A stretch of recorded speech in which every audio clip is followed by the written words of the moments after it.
Hey everyone, welcome to the Program Yourself Thin podcast, where we're talking about weight loss and gratitude. Gratitude truly is your secret weapon in mastering your weight. And there's two key gratitudes I think to feel good for that are going to help you. And the first one is the gratitude for your body right now. You know, you've spent so many years probably hating your body or being unhappy with it at the least. And we want to switch that around and start feeling gratitude for the body you have right this second.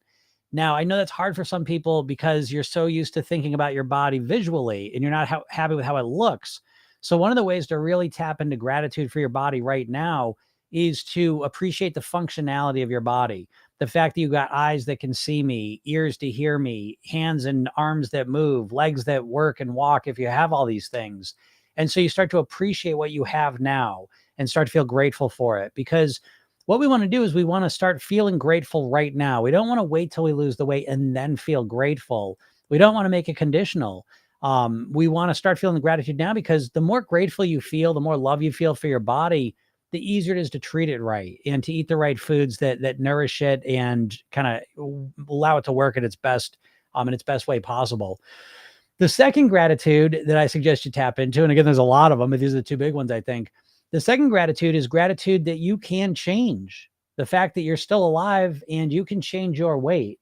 If you start eating and living differently, your weight is going to change and you're going to move in the direction you want to move in the direction that's going to give you a better quality of life, not just because you may look better, but because you start to feel better. You start to operate on a higher level. You need to start thinking of your body as this system, and it's the system that is the main thing that's controlling your quality of life and most likely how long you live. So the more gratitude you start to feel for the fact that you have you have a choice. You can choose to start eating healthier, more nourishing foods to fuel your body. You have a choice to start living a healthier lifestyle so that you start to feel better. And a lot of people have issues that they have no choice over. And you do when it comes to your weight and your health. You can start to make healthier choices and create the changes you want to experience. And that's one thing that you should feel absolute gratitude for. So again, we could go on for all the things we could feel gratitude for, but the point is that I urge you to seek them out, because the more gratitude you feel about anything in life, the easier weight loss becomes, because so much of our poor eating behaviors are driven by when we feel bad in any different capacity. And gratitude is really like this magical elixir that really does kind of soothe a lot of discomforts and unhappiness in our lives. The more gratitude we feel, the easier it is to eat better and to live healthier and to move in the weight loss direction that you want to move in. So focus on gratitude and test out what I'm saying. See if it's true or not, because I think you're going to find that it really is the missing ingredient for so much of your weight loss that you've probably been missing in the past. So start focusing on this, and I hope it helps you out. If anyone has any questions, feel free to ask them. Oh, all right. What's up? Yep. What's up, Connie? You're on Instagram. Nice. Yeah, Instagram. The nice thing about Instagram, I suppose, is that it does get the big mic, so it sounds a little better, and I'm still able to speak with you guys. And I say that, so I don't know. We don't know what's going on with TikTok, but if TikTok ends up getting shit canned, you always got me on Instagram, and Instagram's not going anywhere. No one's gonna mess with Facebook, so I don't have to worry about that. What's up, Karen? How's it going? Deb, I did get your email. I'm going to respond to that right after this. I had a little technical issue I had to work through this morning. So anyone in the program, I apologize. The blueprint link was broken. It was screwy, and that was my fault anyways, but it's fixed now. So if you go to the blueprints, you'll see I added a new section which goes through, and I added some other ways you can access the blueprints. There's a Google document, which you can just go right into, make a copy of and do that. There's a Word document you can download and use Word. You can fill it up in there. And or there is a PDF file which you can download, print, and fill it out with the old pen and paper. So your choice, but they're all working now, and go check them out. And Deb, yes, I will get back to you this afternoon. As soon as this is over, I'm going right back to you. Slimmy Dieta. Is that how you say that? Thanks for talking about this. You're welcome. You're welcome. Gratitude. It's one of my favorite things to talk about. That's one of the core habits in the Program Yourself Thin program is gratitude. So important for so many reasons. Connie says, figured I'd make sure I still have access to you in many ways as possible. Yeah, again, like Instagram, I don't know. I'll be curious to see, Connie, too. Let me know which one you like more. I know some people have said the audio is better, so they like that, but the picture's smaller, I believe, right? Because it's just that little thing across the top. What type of program is this? What are you eating? That's a funny question. Only because this is Program Yourself Thin is the program, but it certainly is about eating. It all comes down to eating ultimately, but it's really a more mindset based approach to changing your eating. So there absolutely is an eating component, which I think we come at a little differently than the typical diet. I don't believe that it's really helpful to be told what to eat. I think you're going to be served a lot better when you figure out what works best for you. So I take you through what I call an eating blueprint, which is basically you figuring out the best way for you to eat. And it's a whole strategy I'm not going to right now. So that is absolutely a component to it. Obviously, it's really important, but you also learn a technique to program your own subconscious mind. And there's a lot of hypnosis in it that kind of reinforces it. So it's that kind of process. So yeah. Oh, where's that?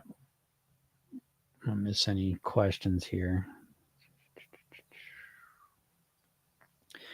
Oh, Karen says, yes, hurt my ankle and now I miss walking so much. Oh, Karen, I feel you. I'm sorry to hear that because at least it's just a hurt ankle. When I broke my foot, I was thinking about that this morning. I was like, good Lord, my broken foot. What am I at? I'm 10 months out from it. And I'm still recovering my foot. And it was like a great break as far as a break can go. It was a great break because it was a clean little break. It didn't hurt much, but it threw everything off. I couldn't walk for a couple months. It threw off how I walked. So it threw off my muscles. I was very uncomfortable. I couldn't sit cross-legged anymore. I couldn't do as much yoga as I was doing. So my body tightened up a lot. And, I feel like I'm just getting back to normal now. So I feel you, Karen. That sucks. And that does suck. Karen says, we're so blessed and take basic things for granted. Absolutely. We do take things for granted. And we're kind of conditioned that way. We live in a very consumeristic society. And so there's a lot of messages coming at us subtly and obviously that are really kind of always causing us to not pay attention to what we do have and focus more on what we don't have. And that absolutely happens when it comes to the weight. We really, we can get to the point where we hate our bodies. Imagine a body, this beautiful body that's working. Okay, so it's heavier than you want, right? So it doesn't look the way you want. But I mean, the fact that you may have a body that works, the fact that you're alive, you're breathing, you know what I mean? Like, again, I don't want to get all dramatic here, but when you start looking at things this way, it really does change your narrative, and the way you're thinking about this, I think in a beneficial way. So yeah, learning to have more gratitude and take things not for granted and take things for gratitude, I think is great. User 162, I'm trying to break the diet or mindset. However, I'm still struggling with sugar. Some days I restrict, other days I overeat. Yeah, well, that's restricting just doesn't work. Restricting as that's what you're going to do. You're going to restrict your calories. Like it's probably not going to work. Just to be honest, it's because it's called the counter-regulatory effect. I'm not just making this up. It's literally, it's like a bias we all have. And so the more we restrict something, more likely we are to I always do the metaphor again, holding a ball underwater. The further you try and push that ball, like imagine volleyball, you try to hold it further underwater, you try to hold it, the more force it pops up with. And so it's very much like that. So the more you restrict yourself, you pretty much just count the days and eventually, the binging starts happening. And, so that's not a great strategy really when it comes to the sugar. And the real strategy with sugar that works for most people that I see is not to stop eating sugar forever, but to more strategically moderate it. And in Program Yourself, then we use the concept of clean and pleasure days. So we have two types of days. I think most dieters are going to say, oh, I'm never going to eat sugar again. It's just bullshit. And so, you are going to eat sugar again, so it's more important not to think you're never going to eat sugar again, but instead to say, how can I start moderating my sugar? How can I consume less of it? And so that's kind of the jumping off point. But I think if you approach it that way, I think your chance of success goes way up, in my opinion. So Lindsay says, you might be the only person on the internet who can charge $25,000 for a private session, but also makes time to make free content online. You're a good human. Well, thank you very much. It's not $25,000 a session. I just want to make that clear. It is $25,000 for a package of sessions. So, but who knows? Someday I'll probably be up to 25 grand because I don't even do much one-offs. My one-off sessions are 2,500, but yeah, who knows? Maybe someday I might make them 25,000. Who knows? But I do this for free, and I will tell you, everything kind of works together. And I always call it, and then I see someone else ask, does it cost anything? My program costs something, but I do this stuff for free every day. So my mission in life is to help as many people as possible live at their goal weight. So I do a live podcast every Monday through Friday, usually around noon. And I'll answer any questions you may have and kind of give you a different point of view on weight mastery. And then if you go to my bio and click my link, you get a hypnosis session for free. And I've made a video for you. And I got a bunch of other free stuff for you. So I give you a lot of stuff for free. I do have a program too. If you want to learn about that, you can go to programyourselfthin.com. And it's not $25,000. So good news. I price it very affordably. Let's see. Slimming Diana says, I've been off sugar for 2 years. When I eat it, I feel awful. Yeah, great job. Yeah, sugar is absolutely, sugar and flour, you got to get a handle on in this society, in this culture. If you live in America, you got to deal with it somehow. Now, I don't think no carbs, no sugar ever again is the answer for most people. But you got to get some kind of handle on it in some way. And so that's what that's part of the program, is how do you do that? And what a dieter wants to do is to just stop eating it. Willpower. That's it. No more of that, But what we're looking to do is we're looking to change the way you think about sugar so it's a lot less appealing. We'll still use some willpower, but we kind of go right to the source and change the way you think about sugar so that your cravings are less. And the example I like to use is, if you're a non-smoker, it's not because you're fighting off cigarette cravings all day long. It's because the way you think about cigarettes, you don't have any cravings for cigarettes. So the way you think about food, the way you think about weight is the primary thing that's dictating your weight. And you never learn how to influence this, as far as I can tell. What diet's ever teaching you that? Pretty much nothing, because the whole weight loss industry is built around them telling you what to do. And then it's up to you to figure out how to get yourself to do it. And you don't know how to get yourself to do it. You don't have the tools, you don't have the strategies. You're not even aware of that piece of it most of the time. So a lot of my work, we still, like I said, we get into the eating piece as well. Obviously you have to, but a lot of the work is really about what's going on in your mind. I think that's the foundation, the ground zero of your success, or failure. So that's what we kind of do. Connie says, have you heard this Dr. Barry video suggested about keto being sustainable if you do it right? It was so convincing, even as someone who tried it and failed so many times. Yeah, I don't know what right would be. I don't know. The keto thing just seems like a desperate answer to me. And again, I'm not knocking anything, because I always say, like, if you're, save your fingers to typing, if you're on keto and you're just killing it, you've been doing keto for 10 years and you love it and you're exactly the way you want, and you just are thriving, I'm not talking to you. I'm talking to people that have tried keto 100 times and it doesn't work for you. I'm talking to those people. And there's a good reason for it, because for the vast majority of people, keto is an outlier solution. It's extreme. It's very extreme. Keto's extreme. Okay. No one fucking eats keto, but you have to point me to the civilization. I ask this question every day. I never really get a clear answer. I get paleo person, which that's not even true anymore. They're finding out paleo person was eating 130 grams of fiber a day, which makes a lot of sense to me. The idea that there was people just eating meat, I don't know. I'm not saying there was never some tiny little sect of people. I know Eskimos do that for a couple months a year, eat whales, but you got to point me to the civilization in the last 100 years that's thriving off of a keto diet. And I think what you're going to find is it doesn't exist because it was a diet that was created for epileptics. So it's an extreme. And that's America for you in a nutshell, is we got to take everything to some crazy extreme. And so I think keto, for that reason, is weird and odd. And I think it doesn't have the science behind it. And I think they fill people's heads up with confusion, personally. Now, I do think of it, I like parts of it. I think you've got to limit your carbs, your refined carbs. But I think once you start looking at your diet and you're starting to evaluate, consider, should I stop eating vegetables and fruits? I think that's when you got to really reflect, but it's to each his own, you know what I mean? Like, each person wants to do it. Does your hypnosis make a person not want sugar? Yeah, I mean, I think it will, but not in the way you think, okay? Because it's so like when you're at your best, and I'm not sure how to say that name, S. Burke. I'll just say S. Burke Bach or S. Burkle Bach. When you're at your best, like when you are, so because program yourself, then we take your weight loss, rapid and personal development. So it's not really just about losing weight or being a certain weight or size. It's about being the best version of you possible. Who is the best you, right? When you're really thriving in life. And when you think about that version of you, yes, your weight is a part of that. And it's you think of yourself as a certain size and weight and all that, but you have a lot more context. You see yourself performing better, your relationships improving, you feeling better, having more energy, having more flexibility, having more adventures, having more success. Whatever is important to you, there's more of it. And so I think thinking of it this way is really important because now it gives us a different way to look at this. So when you are at your best, like really thriving, mentally, you're feeling good, you're congruent, you're rested, balanced, all this stuff. Do you want to eat sugar?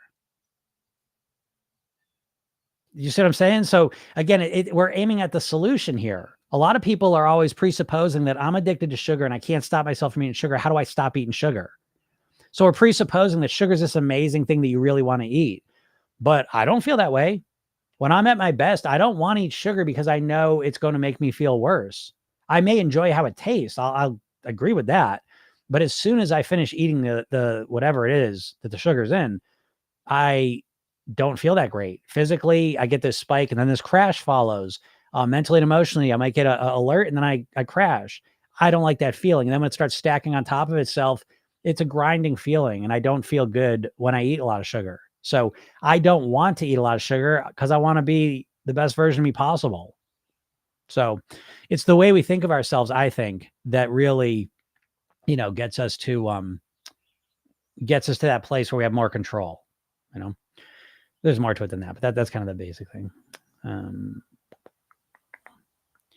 Tila Paris says, please tell me who the artist is of the painting behind you. That is a good question. I don't know. It says Mark Lawrence. I don't know. I always get it. I got this years ago and it always reminded me of the Bellagio. In the Bellagio, they got like this ceiling and it's all like blown glass, all different colors. So I don't know. It just always reminded me of that. But I love this picture, it's kind of turned out well. It's a pretty good background. I like, but yeah, Mark Lawrence. So I don't know what it would be called. It's not original. I don't know. He didn't paint it, but do you touch on how hormones influence weight loss or lack of? I don't really like. That is not my expertise specifically on one hand, but on the other hand, I've been doing this professionally for 20 years, and my main clientele has been women in some phase of menopause.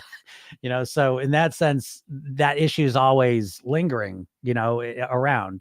My take on it is this: is that when you have a physical challenge, and it could be menopause, it could be a hormonal issue, it could be thyroids, Hashimoto's, PCOS, insulin resistance, take your pick, any sort of like real physical thing going on that's affecting you. I think in that situation, it's just extra important for you to focus in on the lifestyle piece of Program Yourself Thin. And what the lifestyle piece is we really cover 8 habits.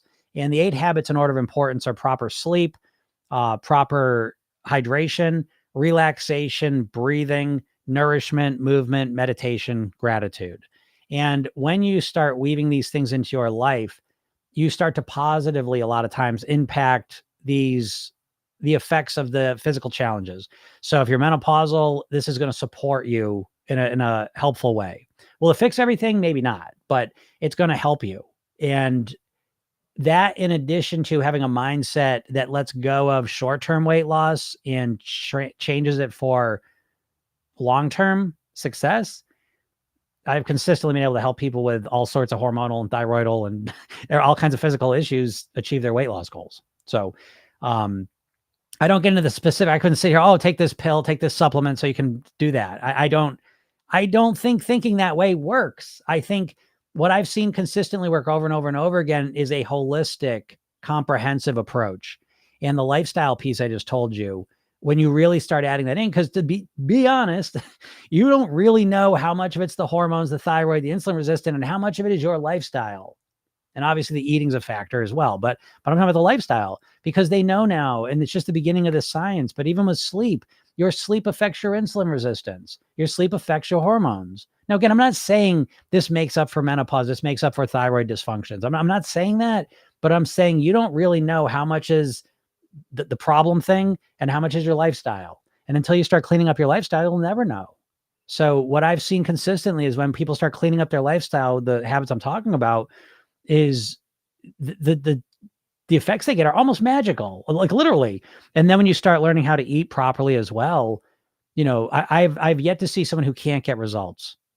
So that's kind of how I approach it. So I don't know if that's a satisfying answer or not. What's up, Erica? Made it through binges this week without gaining and learned so much. Thanks for the support yesterday. You're welcome, Erica. Great job. Okay. Now I want to tell you this, and I don't say this to bum you out. Okay. But I say this to warn you, because it may or may not be true, but I want you to realize this, because this was a big thing for me. One of the things I noticed with this body that I got is that I could eat like shit for a week and it may not show up on the scale for a week or two. So I'm not saying your body's like that, but if next week you start eating well and you get to the end of next week and your weight goes up a couple pounds, I want you to start to just realize that maybe your body lags a little bit. That's a normal thing. I'm not saying that's how your body operates, but it may. And I want you to realize that, because it's exciting that you ate that way this week and you didn't put any weight on, but it may just be lagging. There's leading and lagging indicators. This is a business concept, but it's really useful with weight. The leading indicator is your eating and your lifestyle. The lagging indicator that comes later is the weight result. So for me, the most valuable thing I learned from weighing myself every day when I wanted to lose weight was I started to get a time frame of how long my body would take to respond to my eating changes. And that's been one of the most valuable things that I have learned about myself. And I have in my mind, it's basically about a 2-week period. So if I start eating well, it usually takes about 2 weeks for that to start showing up in my weight consistently. And if I start eating shitty, it takes about 2 weeks for that to start showing up consistently. And I say this is important because on both sides, sometimes when I start eating well for a week and you look, oh, there's no results. Oh, okay, what's going on? But I don't really feel that anymore, because now I'm already expecting it's not going to show up for 2 weeks. So I have a 2-week expectation to begin with. And the flip side is just as important, because that's got me in trouble a couple of times where it's like, I ate like shit for a week. The scale didn't move. I was like, hey, maybe something's magical going on here. I can eat whatever now and I won't gain weight. And then I did start gaining weight, So anyways, I just say, keep a thought on that. Because again, this process, Erica, really is about being brutally honest, so we can be accurate with how our body operates, and so that's something to keep in mind. But great job getting through the week and learning from it. That part is really crucial too. Great job. Chloe says, I can't bring myself to walk outside or do any cardio. I also tend to eat more when I'm not exercising. Yeah, you're in a real pickle. I can't bring myself to walk outside. That's interesting. What is going on there? I don't know what the reason would be for that, but one thing I will tell you, when you want to do an exercise, whatever it may be, whether it's walking, going to the gym, jumping rope, it doesn't matter. Anytime you want to get yourself to do something new, one strategy I really rely on is the reduce to the ridiculous strategy. And basically this means that if you want to do something new, we're going to start really, really small. We're basically setting ourselves up for success, for an easy win. Because the first step, and now again, I think in phases, the first phase is I want to just start doing it. I want to implement that routine into my lifestyle. And then once it's kind of there, then I can build on it. So for you, I would suggest, I can't bring myself to walk outside makes me feel like maybe you're thinking you have to walk for 5 miles, because would it be easier to get yourself to walk around the block? And so sometimes one of my favorite quotes ever, this was a yoga thing. Some guru said the hardest posture is to get on the mat, so sometimes just getting started with something's the hardest thing. So if you reduce it down to ridiculous, make it really, really easy to actually do it. Once you kind of get past that part after a week or two, then you can work on making more of it. All right. So give that a shot. Slimmy Data says, what book do you suggest to read? Oh my God. I mean, I don't even know where to start. It depends on what you want. You know what I mean? Like I read a book a week pretty much. I kind of been slacking a little bit, but yeah, I've read thousands of books. So it's like, I don't even know. It depends what you're looking for. Mindset, food stuff, nutrition, weight loss. I don't know. There's so many books that, I mean, some of the big books that pop in my head. How Not to Die was a real game changer for me in terms of what to eat and how to eat things. Um, Eating on the wild side, then how to see shitty foods that are around us. Like Salt, Sugar, Fat was a great book. I recommend that one. The End of Overeating was a super book. Ultra Processed People, wonderful. The Dorito Effect is incredible. So those are books about like kind of junk food and shitty food and why you're addicted to them. I think that's helpful and interesting stuff.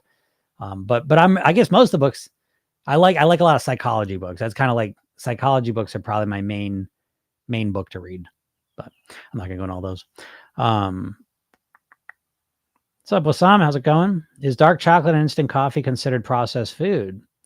Technically, actually, I know this now from the ultra processed book, but like anything's considered processed that's different. So dark chocolate's absolutely processed. However, it's all natural though. Do you know what I'm saying? So, well, mostly, I guess. I suppose it doesn't have to be all natural. You could probably add what you wanted to it. But coffee, if you take the coffee and you roast it, you know what I mean? It's been processed. So the distinction you want to really start to look at is processed to ultra processed. That's the big one. And so, what's up, Don? We really, I mean, I think this is all up to you, but you really want to keep an eye on the ultra processed food. That shit is the Wild West. I don't know. You really don't want to be eating a lot of that. You're having a harder time losing weight. It's going to affect your health probably, and it's a tough thing. But dark chocolate instant coffee, in most cases that I know of, would not be. Oh, instant coffee though. Again, I don't know. Like, there's probably different kinds, but I'm just thinking like if it's natural-ish, what's that mean? You know, like organic-y, natural-ish. Those things for me are natural, and they're processed, but they're natural. Versus, again, like dark chocolate. And it's funny, like it's funny how different it feels to me. I talk about this all the time. Dark chocolate squares, I can have 2 of them and feel satisfied. I eat 2 peanut butter cups and I just want to eat more of them. So the peanut butter cups are ultra processed. The dark chocolate squares I get are just processed. And there's a night and day difference between them. So you really want to start to have an eye to see that and start to really, again, you want to kind of, your foods are a spectrum, and we have ultra processed foods over here and we have whole natural foods over here. And there's a whole spectrum in between. And so I seek to keep my foods kind of from processed natural. I like to stay in this area pretty much all the time. I really don't like to eat much ultra processed food at all. I don't like to put it in my body. It's literally like food cigarettes. I mean, literally, it's that bad. The chemicals and how it affects our body, our brains, everything. It is, it's bad news. We don't know about it yet because it's kind of new. I always say this, the ultra processed food industry right now is in their heyday. It's like the 1930s, 40s, 50s for the cigarette companies. That was their heyday because they could advertise all they wanted to. They could condition people. They could put their cigarettes everywhere. There's no taxes on it. No one knew they were that bad for you health-wise. And that's where we're at with ultra processed food right now. And so it's up to you. I mean, you get to hear me say it at least. But it'll probably be another 10, 20 years before they start putting warning labels on those foods. But I would not want to wait. I would not want to eat that shit for 10, 20 more years. But everyone gets a choice. What's up, Leanne? I did the tour video and said the words. I ate more. So do I only say the video once or... Oh, boy. I'm sure. I did the tour video and said the words. Sorry, your video. I did your video and said the words. I ate more. So do I only say the video once? I'm not sure what that question means. How can we control very bad cravings on not pleasure days? Yeah, not pleasure days. That threw me for a second. In the program, we call them clean days. Okay. And these words are very, very intentional. Clean and pleasure are very, very intentional. Clean is really, it's food and fuel, or fuel and fun. My bad. Is kind of how we think about it. So the clean days, the intention. So, and I say intention because I always try to make it clear. I'm not one of these influencers I'm not perfect with my eating. And I think that's such a huge thing to intake, is to really realize you're not going to be perfect with your eating ever. At best, you'll be perfect with your eating for a couple weeks and a couple months, maybe. You're just not going to be perfect with your eating. And this is the first fucking mental line you got to cross. It's so freeing, because you think you're going to also start a diet and just eat perfectly. and you're not. So anyway, so clean and pleasure days are intentions. And the idea is that we're looking to create clean days. Now I started with one clean day a week.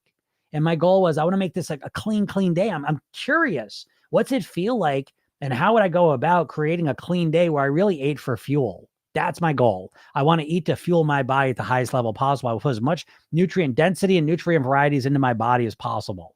What's that going to feel like? And I got curious about it. And so I was just like, I just got one day. And so, and then the pleasure days are their own thing. But so how can we control bad cravings on the clean days? That is a challenge because like Mondays, it's gotten easier because I've gotten used to it now, but Monday was probably kind of my hardest day because it was coming right off the weekend, which are my pleasure days. And so you get the carbs, the sugar, the shit in your body, and it kind of awakens those cravings, no doubt about it. What helps with that eventually, the first thing is having structure. So my clean days have a very specific structure. I know what I'm going to eat for breakfast. I know what I'm going to eat for lunch, and I know pretty much what I'm going to eat for dinner. And I know when I'm going to eat, and I have it all. I know exactly what I'm going to do. So figuring that out has been really helpful. Now, when you first do it, you're figuring it out. So when I first was doing this, my clean days were not nearly as clean as they are now. Okay. But now and this brings another point up that weight loss really is something you get good at. It's a skill because it's really an accumulation of skills, your ability to eat well. And you're not good at eating well. You've never learned how to eat well. You've learned how to do drastic changes that you can do for a little bit. Dieting is like holding your breath. You can do it for a little while. And then this pressure starts to build and you can't keep it up. And so it's a dumbass strategy. But the real way to go about it is to start practicing at it and getting better at it. You're not just going to start and be great at it. Nothing works like that. So the clean days, what you do is you figure out strategies that work for you, figuring out what you're going to eat that satisfies you till the next meal, the things you eat here that satisfy you the next meal. That's kind of the process I think that works best. And so how do you deal with the cravings? You figure out what you're going to eat to know, okay, when I'm on my clean day, this is what I'm going to start my day with. This is what I'm going to eat for lunch. This is what I'm going to eat for there. And you may have more meals than that. I always say best practices is 3, but you may want to have 4 or 5 or 6 meals. Doesn't matter. It's whatever works for you. If I realize I'm kind of struggling my Monday to get back on track, I might start drinking. I might say I'm going to drink more water on Monday morning. I might say, I'm going to add another piece of fruit in the morning, kind of help with the hunger that's kind of kicking up. So those are things I would do. Maybe, relax a little bit in the morning, calm down. That factors into your eating and your cravings. Make sure I got better sleep the night before. Sunday night is usually the night I go to bed the earliest. So that helps too. So again, this is just a couple of my strategies. This is what we go through in the program too, though. I will tell you, London, Tipton, that if you live in London too, I get a lot of people from London. It's funny, for whatever reason. I don't know. London is probably number 2. London and Canada, I guess, are probably my second place after America clients. But make sure you go to my bio, click the link at the hypnosis session, but watch the video I made because I talk more in depth about all this. Because once you figure that out, you're way, way better. Slimmy diet amazing. That's a great point. Having the food on hand that's clean. That's exactly it. That's something so many people overlook is the logistics, the procurement of the healthy food you're going to eat. A lot of people go, I'm going to start eating healthier. But if you don't have the healthy food there, you're not going to. You're going to eat whatever's there. So a lot of it's foresight, for planning ahead of time. And again, that takes practice. But that's a huge part of it. I'm glad you mentioned that because even like my Monday morning, like I know what I'm going to do. 8:00 in the morning is when I get the healthy stuff I'm going to eat all week. That's when I get all my salad stuff and the other healthy things I eat. And so every Monday morning, I know I'm starting off 8:00 in the morning because that's the least busy time. So I go there. It literally takes me about 28 minutes. Go there, get the stuff and come back. And then I start my day and start working. And, but I know even when I'm going to do that, so again, there's granular details about mastering your weight that you've never thought about. And these are the things that are sabotaging you. Is that basically what it comes down to in a nutshell is you don't know how to lose weight. You don't even know how to master weight. No, Jim, I know how to do it. I just need to get myself to do it. Bullshit. Don't say that. Okay. That's not true. That's not true. You don't know how to do it. If you know how to do it, you do it. Wouldn't you? You want to lose weight, don't you? I know how to lose weight and I do it because I want to. So if you're not losing weight, it's because you don't know how to. I know I got to do keto, Jim. Keto. Well, then do keto.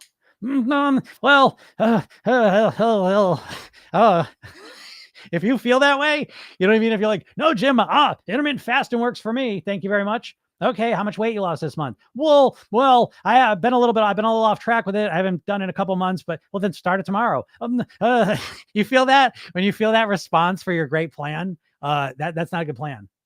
Okay, because I love my plan. When it comes to Sunday night, I can't wait till Monday goes and I start again. That's one of the hallmarks of people in Program Yourself. Then I've noticed is that when they get off track a little bit, when they go on vacation, when it's holidays, they can't wait to get back on track. I was just talking to another client. She just went away for 2 weeks on a road trip. And she's like, the eating's been okay. But she's like, I can't wait to get back to my routine. That's the difference. You know what I mean? And so it's just funny to me that you think to yourself, I want you to think about this. You tell me the last time you fucked up on your keto plan or you got off track because you were on vacation or whatever. And you're like, oh, can't wait to get back to my keto plan. Give me a break. Or I can't wait to get back on Weight Watchers. I can't wait to start intermittent fasting again. Yeah. Oh yeah. Because that's not true. That's why you're not losing weight anyways, because you make a mistake and then you're off track. I always joke, like it's so easy to blow a dieter off their plan. It's like, and they're, woo, and Program Yourself, then we build a solid foundation. It's just a crazy concept, but it makes a lot of sense when you start thinking about it, for sure. Yeah, happy Pleasure Eats Day. That's right. I know. Today's extra. Oh shit. Today's already turned out. This week has been, see, it's so funny. Like this has been a binge week for me. Like I would define it as a binge week. I've eaten a lot of shit this week, but I've still eaten all the good shit too. Like I'm still on track. You know what I mean? So this is another thing I always point out to my clients. Cause I was talking the same client actually yesterday. She went on a 2-week road trip. I said, how's it been? So it's kind of 50-50. I said, okay. And she's like, oh, disappointed a little bit, right? And I say, yeah, but it's your vacation. I'm like, of course you're not going to eat as you normally do. You're not in your normal environment. Everything's different. You're on vacation mode, all the rest of it.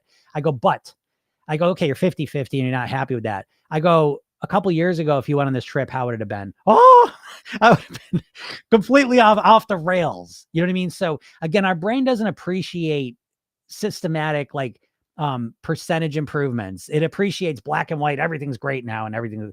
So anyways, it's funny. It's funny like that.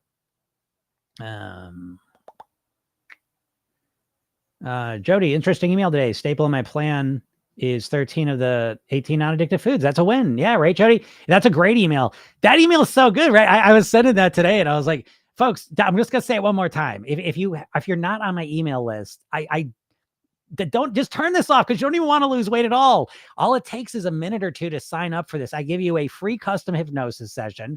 I'm one of the highest paid hypnotists on the planet. Okay. I give that to you for free. I made a video for you and then I email you every day. And the emails I send you are not like bullshit. They're from a program I used to charge people for. They're like, it's good stuff. Today's was the most addictive. What was it? 9? I think it was the top 9 most addictive foods and the top 9 least addictive foods. Wouldn't you like to know what those were? Well, get on my email list and you'll find out. Yeah, good job, Jody. That's awesome. That's like a little grade card, right? It's good looking at that. Erica says, thanks for the warning that this week's binges may show up on a scale later so I can be prepared if it does. Yeah, Erica. And being prepared for it is magical. It's magical. Because our expectations have such a huge impact on our weight. And we have been conditioned by the diet industry to have absolutely grade A goofiness expectations with weight loss. So we've got to rein those in a bit and get more accurate. Connie says, I love your keto spastic voice, right? Yeah, because that's what everyone goes into keto freaking out, basically, right? No one starts their keto plan calm, relaxed, clear-headed, present, mindful. You know what I mean? They're freaking out. I gotta lose weight. I gotta lose weight. And it's like, yeah, that's not a good place to start. You know what I mean? You need to be grounded in a strong foundation under you so you can weather the storms of change and what you're doing. Gail Speech says, how did I catch you live? So excited about this whole program. I feel so in control after listening to the hypnosis chats each morning and having an eating blue that works for me. Good job, Gail. Yeah, I'm here usually noonish Eastern time, usually between noon and 12:30. I'm pretty much in here Monday through Friday. Yeah, but again, in my program, it's an 8-week program, and each day you get a unique hypnosis session. It's only 5 minutes. That's all it takes. And in that 5 minutes, you calm down, you relax, and I put a different weight loss mantra in your mind. It's probably the easiest way on the planet to start thinking like a thin, healthy person. It's kind of like when you're watching TV, the commercials especially are literally just hypnosis sessions, but they're hypnotizing you to eat shit. And so my hypnosis sessions help you to naturally kind of think like a thin, healthy person. So it's probably the easiest way there is to support change, is those hypnosis sessions. I'm glad those are working for you, Gil. Slimmy Dieta says large gatherings entice you, but you have to learn to stick to your plan. Yeah, absolutely. I mean, we all got challenges, and for some people, social gatherings are a big challenge. And yeah, it's just about figuring out what strategies work for you and who you want to be in those situations and practicing it. It's kind of that simple. Gail said, my cravings are gone. My bad habits are fading out. Yeah, Gail's killing it. Gail is doing great. And Gail's a great example. So many, I mean, listen, no one starts with my program. I always joke as a hypnotist, I'm the solution at last resort. No one starts their weight loss journey with the hypnotist. They end up there. So I'm okay with that. But on the flip side, I usually get women, usually on average, my average client is over 40, a woman who has tried for the last couple decades to try and lose weight, tried all the diets. So, my people are overthinkers. They're action takers. They're usually successful in most areas of their lives. They're just struggling with the weight piece, and they've tried lots of diets. So you're not lazy. You're smart. You're doing lots of stuff. You're just not getting anywhere because no one's ever taught you the missing pieces of your puzzle. You think just knowing what to do is enough, and it's not. And so the flip side, what I love about Program Yourself then is I kind of meet you where you're at, and I like to illuminate all of your wisdom and experience, because while you have not gotten the final results you want, you have a lot of wisdom and knowledge in you because you have done and tried so many things. The problem is that you've done those in systems that don't teach you how to learn for yourself, how to figure out what works and what doesn't. See, there's no diet out there that is the complete answer, because every diet out there is a tactic. Just don't eat carbs. Just eat Mediterranean food. Just don't eat for 16 hours. Just, count your points. Just don't eat 1,200 calories. It's always like one thing. And that one thing is going to let you master your weight. No way. No way. You need a comprehensive, holistic strategy. And what we do is we take a little bit of that. I take from keto. Yeah, I got to manage the refined carbs. I take from, whole foods diet. I take from Mediterranean diet. I take from Weight Watchers, got some good stuff, but none of them are complete. And so you have to create a one size fits one plan that works for you. And you've got so much wisdom and knowledge in you that you're just not using, because you keep trying to fit, metaphorically, it's like you're trying to fit a square peg into a round hole every time you join another diet or start another diet or start the same one again. It's not you honoring yourself and build it around who you are. And so when you start doing that way, when you start approaching it that way, you start crafting a solution that's custom made for you. And you start to illuminate all your knowledge and wisdom that you absolutely have. You're just not using it. And so that's one of the things I love about the program is people do get quick results for that reason, because you're a smart person. And once you're shown kind of the things you've been missing, things change real fast. Brianna says, I think of it like the regret of not going is way worse than the 30-hour workout. Yeah, okay. Yeah. That's a good way to think about it, right? The consequence for sure. Tabby says, hi, Jim. Not staying for the whole live today, but wanted to come here and remind you how grateful I am to find you and wish you the best always. Thank you, Tabby. Thank you for sharing your knowledge and wisdom. Thank you for grateful. Yeah, well, thank you, Tabby. I appreciate hearing that. That's why I do this, to help people out. So I'm glad that you're here. What's up, Mario? How's it going?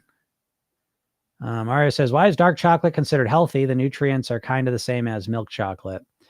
That is a good question. And you asked that. And I think it's one of those things. It's one of those things where I don't know, because I think it kind of comes back to what I was just talking about. Like, is there like ultra processed dark chocolate? I know there is. I know there is. And so I need to be able to articulate this more clearly. There's just in literal understanding of things, and so a lot of times I got like a just understanding. So I know like when I look at stuff, 90% of the time I kind of like, I know what's natural and even if it's processed, because again, it is processed. Dark chocolate's processed, but it's, it's like more natural. Like, cause is there natural milk chocolate too? Yeah, I'm sure there is. I don't like milk chocolate that much. So I'm not like, in my mind, I don't know like what natural milk chocolate to look for, but I could figure it out quick, because I'm very literate in this when I see it. You know what I mean? I always joke. This reminds me when I was a waiter. I know I say this all the time, but someone asked me what a fajita was, and I was like, a fajita? It's a fajita. It's like some things are like that. Like you just kind of know there. But anyways, so yeah, I'm trying to like articulate more. But yeah, you're looking for more natural ingredients. You don't want like if you look at like a peanut butter cup, right? That was a milk chocolate, but it's not the ingredients are cut. Okay, right? It's like drugs. Let's talk about these like drugs. It's like pure cocaine, you're getting half baking soda or whatever the hell they mix that stuff with. And so when you're getting like ultra processed food, you're getting less and less and less of the natural ingredient, and you're getting more and more oils and fillers and chemicals and alternatives and additives and different shit. So that's kind of a clear way to explain it. So yeah, the more natural it is, and again, you have to be careful with that because there's a lot of tricky marketing on the packaging now. So it is a little bit of a learning curve there. Usually, if you go to certain parts of the store that are more organic, natural, whole, if you go to a co-op, you can start to be able to kind of get a better sense of which one's which, but you can still be tricked sometimes. So anyways, but so I wouldn't say dark chocolate's necessarily healthier than milk chocolate. It's probably just more that dark chocolate seems to be more natural. It seems to me. I don't know if I'm talking my ass there. I might be a little bit. So I'm going to leave it on that one. I don't know if that's really helpful. Instant is much more processed than a coffee bean. Yeah, exactly. That's what I was saying that too, Don. Yeah, the instant thing is that kind of glitched me out a little bit. So, but I don't. There could be some naturalish. I don't drink instant coffee, so I don't. I only know what I do. You know what I mean? Like I'm not a nutritionist, so I couldn't tell you about all the food really. I know about kind of whole natural foods, and I don't know a lot about like instant coffee. I don't drink, so here we go. See, I get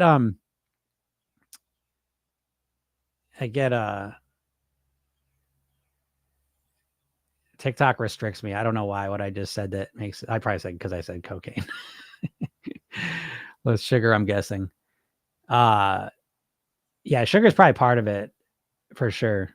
But that's the difference. I mean, like there's processed foods and there's ultra processed foods, and processing technically is like if you took coffee beans, if you took coffee beans and grind them, but with coffee beans again, they're already processed because they're roasted, and then you ground them. So that's processing technically. Ultra process is when we start introducing other chemicals in there, flavorings, additives, fillers, things like that. Don says it really depends on percentage of the dark chocolate, whether it's any better. Yeah, percentage matters too. Don says Hershey's bar, they're equal, neither are good. Yeah, like a Hershey's bar. If Hershey's bar put out a dark chocolate or milk chocolate, it's shit. So I'm not eating that because and I guess that's part of it too. I mean, that's part of my intuition now at this point is that I know pretty much any big company pretty much is going to start. What do they call that? I listen to some rap. I'm not a drug dealer, but they call it stepping on. They call it stepping on the product, and that means like they're adding more filler and additives in it. So like I know if I see a big brand chocolate bar and it says like, oh, dark chocolate, all the rest of it, I'm way more skeptical. I wouldn't get it most likely anyways. But even if I was in a pinch, I would look at the ingredients and see what they put in there, and I probably see a lot more stuff there than if I got the chocolate bars I get. And so I'm sorry, I watched your hypnosis video once and ate more. Do I watch it more than once? Oh, I'm sure. Oh, I see what you're saying, Leanne. Yeah, exactly. Yeah, the hypnosis session is a supplement. And you mentioned watching the hypnosis video. So there's a hypnosis session and there's not really a hypnosis video. It's a training more than a hypnosis session. But I would watch the video again. Absolutely. Because watching that video and you really program yourself thin is not about like, oh, you just take this program, you don't eat, you eat less. It's really not that. So I always want to make that crystal clear. My program is not like, oh, you just listen to it and you magically just lose all the weight. I'm not sitting here and bullshitting you with that. It's a process where you learn how to program yourself, how to structure your reading, how to create the lifestyle and the mindset that get you the results you want. And the biggest piece of that whole puzzle is the ability to learn from mistakes. So making mistakes, you're always going to make mistakes, always and forever. The secret is to be able to learn from them, grow from them, and get back on track quickly. And so I'm programming yourself thin. The real core of the program is the program yourself thin technique, the redo rehearsal technique. And we use that every night. And we use that to learn from our mistakes, get ourselves back on track quickly. That's the key thing, because there's no perfect road ahead of you. There's no perfect road, not long term. So yeah, Leanne, just I'd watch that video again and just you keep with it. It's not a magic trance I'm putting on you. No, it didn't work. That's not how that works. Soul Sister says tracking my food on Fitness Pal app helps so much. Yeah, tracking can be really helpful. Again, I think the biggest value of tracking a lot of times is just becoming aware of what you're eating. I think tracking starts to become a negative for most people when it's like, oh my God, we have to track things for the rest of my life. And so in Program Yourself, then we really an alternative to that. We don't want to track everything constantly because that's tedious for most people. So, but I'm glad that's helping you out. That's great. And Mario says, wish I could live around junk food without binging or constantly thinking about it. Well, I just think of funny things to say to you, Mario, that I can't say in public. But yeah, I guess wish I could live around junk food without binging or constantly thinking about it. But I mean, Mario, you listen to me enough to know about, you're kind of at the wish level. Most of you are at the wish level. Don't get mad at me. Don't get mad at me that you're at the wish level, which is to say there's the wish levels here and the want levels here. And which do you think when it comes to weight loss? Do you think you want to lose weight, or do you think you wish you'd lose weight? This is to everyone. If you're struggling with your weight, what do you think? Which do you think is more true? Do you think you want to lose weight, or do you think you wish you'd lose weight? This is really important because this gets around you feeling powerless, you feeling like, oh, no matter what I do, I can't lose weight. Oh, bullshit. That's bullshit. As far as I've seen, most people wish they'd lose weight and they want to keep eating the way they're eating and living the way they're living. True? Not true? What do we think? So Mario, yeah, I wish I could. This is Mario. And everyone understand Mario's here all the time. So I don't just do this to everyone. I'm busting Mario's chops a little bit extra. A, he likes it. And B, it makes a point. Okay. But I don't do this to everyone. So don't be scared to ask questions. Mario wishes he could live around junk food without binging or constantly thinking about it. And he wants to keep eating junk food and living around it and eating it. Yep. Listen daily and you start to change. It is true, Don, right? Yeah, just keep listening. 2 favorite days, Friday. Oh, what's that say? Yeah, Don says 2 favorite days, Friday as I live it up and Sunday when back to routine. Yeah, me too. I feel the same way for sure. Heather says, are your pleasure days a big indulgence or just a little more lenient? Want to implement carefully? That's a great question. And I don't go into the details of this a lot on the podcast piece because there's a lot of context. Again, I give you everything I can. I structure the podcast very cleanly to kind of give you the most benefit I can. I don't want to sit here and, go into too much detail. I mean, I do that in the program, but I don't want to overwhelm you with stuff that okay. Anyways, pleasure days. The most important thing there is that you've got to structure those two. Structure is crucial. Structure happens on clean days. Structure happens on pleasure days. And it's crucial for this. There's dopamine reasons. There's a lot of reasons why this is important. So yes, when I have my pleasure days, they're structured. They're different. Like on my clean days, I eat 3 meals a day. On my pleasure days, I eat 2 meals a day. And there's more calories in those 2 meals. And so they're very structured though. I don't just eat whatever I want all day long. So great question. It's a little more lenient, but at the same time, the goal is how can I get the most pleasure possible out of food? And that question is from experience of what food do I get the most pleasure from? What do I love eating the most? And we really build around that. And what you're going to find when you start asking that question, you have not asked that question. You've never really asked that question. Once you figure out what you truly, truly gives you the most pleasure, enjoy the most, it changes a lot of stuff because you're going to realize a lot of things you thought you liked, you don't really like that much. And the things you really, really do like aren't that many and you can eat them. You may have to change how you're eating them, but you can eat them.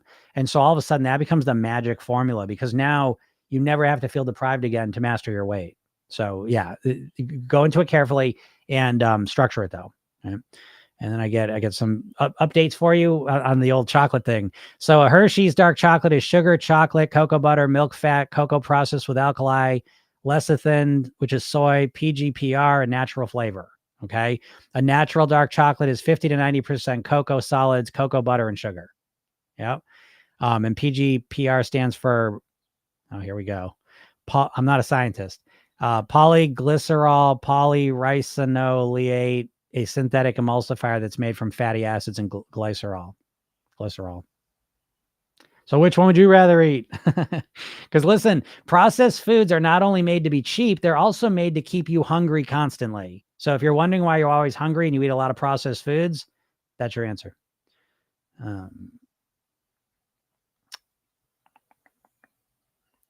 Let's see.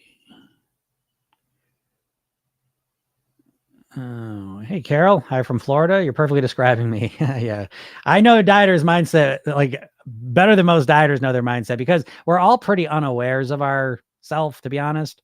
And so that's really one of the main reasons I do the podcast, because I like, even with this here, every day I get out there and I'm just illuminating a lot of what you're dealing with in new ways. And I find that to be very valuable, because if you don't understand all the deeper granular reasons why you're struggling, you start to just blame yourself. And you just, there's something wrong with me. I have no willpower. I'm addicted to food. I can't stick with anything. You make up some story. But the truth is, you've just never learned. You've never learned how to run your mindset. You've never learned how to strategically create an eating blueprint built for you and your success. You've never learned how to optimize your lifestyle so it supports all these things, So, yeah, I've heard that regularly. Like I definitely know how to describe a dieter mindset. Yeah, Don says, I've been at this a year. Late night snacking was bad aside from me scheduled eating. Yeah, scheduled eating. I will tell you, and I say this all the time, that there's no right or wrong when it comes to your weight loss. Whatever works for you, that great. Okay. The one exception is I've never seen anyone successfully master their weight without structuring their eating. I'm not saying it can't be done. I'm just saying I haven't seen it. And I've interviewed a lot of people that have lost weight and kept it off. I believe you've got to structure your eating in this environment. We're constantly surrounded by hyperpalatable foods. If you don't structure your eating and manage your hunger, that's the reason we structure it. And we're managing our dopamine as well. If you don't manage your hunger and your dopamine, good luck. Good luck. If you can do it, cool. I couldn't do it, and I haven't seen too many people that can. Mara says, yeah, I can't wait to hear your reaction to the video. Yeah, I'm going to watch. I didn't get a chance. I had some stuff. Mara says, I agree, Jim. I'm unfortunately at this wish level. It's sad, but true. It's not really sad. I mean, it's just true. It is what it is. And so I say to you, Mario, stop living in this fantasy land of wishing that what wasn't, and just enjoy the food. That's what you're doing that anyways. So just enjoy it. Stop trying to make yourself feel bad about it. You're in this weird mindset where you just, nothing's changing, but you keep eating the food. So just enjoy the food. I mean, shit, you're only 20 pounds overweight. It's not like you're going to, you know what I mean? You don't seem to have a huge health risk here, and you don't care anyway. So it's like, don't pretend you care about something you don't care about. That's my main message to all of you. Like, I will tell you again, it's an investment to work with me. I don't even really do much private, those people kind of find me, but when I was doing a lot of private coaching, before someone forked over a lot of money to work with me, I would tell them, I said, do you really want to lose weight? Because most people do not. And there's nothing wrong with that. It's like, if you don't want to lose weight, then just cut the shit, just get off the fence. Straddling a fence is a very uncomfortable place to be. And I want to lose weight. Oh, but I kind of like the food. I want to lose weight. Oh my God, just eat the food. You know what I mean? If you really aren't that concerned with the weight, and most people aren't. And so just enjoy the food and stop with this, or say, no, I really want to do this. I want to master my weight. I got to get my health under control. I'll feel a lot better, and blah, blah, blah, Yep. Don says, pick one thing to change. You'll gain confidence. You're right. But how come I think about losing weight almost every day if I don't really want to? Yeah, I mean, everyone does that, because it's a fantasy. It's just it's like a fantasy, and then it turns into beating yourself up, and it's a toxic loop. It's the crazy eight is what we call it, where it's like you eat like shit, then you feel really, really bad about yourself, and you beat yourself up. I'm never going to lose weight. I'm a loser, blah, blah, blah, blah. You feel really bad. You're only going to feel so bad before your immune system says, oh, fuck this. And then it's like, okay, let's go back. We need to feel better. Let's go back to the food. Oh, this feels better. Oh, no, I feel bad about that. No. This is like, oh, it's the crazy eight. So there is that too, but you can get off the crazy eight by realizing that, Mario, you've already made a decision. They don't really care that much about your weight right now. Because you probably say, I'm young enough. I'm not that heavy. It would be nice, but I don't really care. That's where most people are. And so I think, think about how long y'all been struggling with your weight for. And think about how long it hasn't changed for. Maybe you probably been struggling with your weight for 20 years and it hasn't changed. And so what you might want to try is just accepting and realizing this whole time you could have just eaten the same way you ate and enjoyed yourself without beating yourself up about the weight. That's a solution for a lot of people. And for the other people, doing that actually triggers a real decision that I do want to lose this weight. But what you're doing is you're trapped in this crazy 8. You know? Ms. Rain says, currently I'm doing a prolonged fast, 40 hours now. Wow. How do I refeed? My